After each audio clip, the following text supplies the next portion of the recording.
এটা কি হচ্ছে স্যার? একটা মেয়ের সঙ্গে ওর অসভ্যতামি করছে আর আপনি দাঁড়িয়ে দাঁড়িয়ে দেখছেন?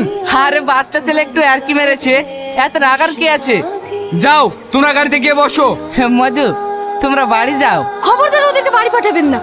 আমি বলছি ওরা অপরাধী, ওদেরকে অ্যারেস্ট করুন। কাকে অ্যারেস্ট করবো না করবো সেটা আমি বুঝবো। তোর কথা মতন চলতে হবে নাকি? এই এদেরকে গাড়িতে তোল।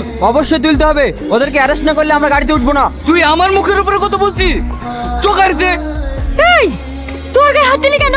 তোর এত বড় হাসপাতাল, তুই একটা পুলিশের কলার ধরছি? ছাড় বলছি, কলার ছাড়। আগে জবাব দে, তুই কেন ওর গায়ে হাত তুললি? এই ভালো ভালো বলছি স্যারের কলার ছেড়ে দে, না হলে তোর এমন হাল করবো না জীবনে সোজা হয়ে দাঁড়াতে পারবি নি। কি হলো, কথা মনে লাগছে না? ছাড়। এই তুই বিশাল বড় ভুল করলি আমার গায়ে হাত দিয়ে।